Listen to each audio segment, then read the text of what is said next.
If you were to pilot a spaceship and land on Jupiter, what would you see during the process? At this point you might ask, isn't Jupiter a gas giant? How can you land if there's no solid ground? That's a good question. Jupiter is indeed a gas giant, but its core is actually solid, so technically it is possible to land there. Once you reach Jupiter's outermost atmosphere, you'll encounter intense radiation. The radiation exposure can reach 69 sieverts. To put that in perspective, a dose of just 11 sieverts is instantly fatal to a human. But if your spaceship is advanced enough, this level of radiation won't be a problem. Once you enter Jupiter's atmosphere, the real challenge begins. The spaceship will plummet toward Jupiter's core at several thousand kilometers per second, and as friction intensifies, the hull temperature will soar to several 100,000 degrees. On top of that, the spaceship must also withstand the onslaught of lightning storms raging at speeds of 700 meters per second. However, unlike Earth's atmosphere, Jupiter's is incredibly thick, extending 7,000 kilometers. The deeper you fall, the atmosphere gradually transitions into liquid and solid states. At this point, free falling becomes extremely dangerous. Reverse thrust is essential to slow the ship, or else it will completely melt away.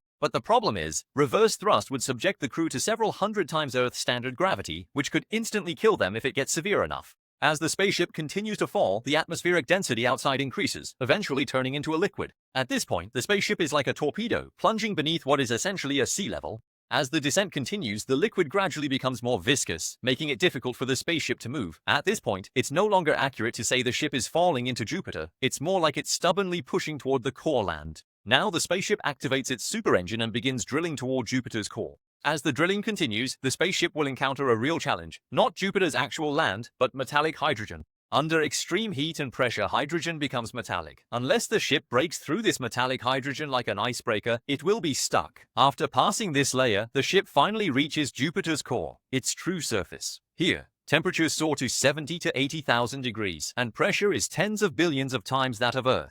At this very moment, standing on Jupiter's land, the scene before your eyes is beyond words. So here's the question. If you were standing on Jupiter's land, what would be the first thing that comes to your mind?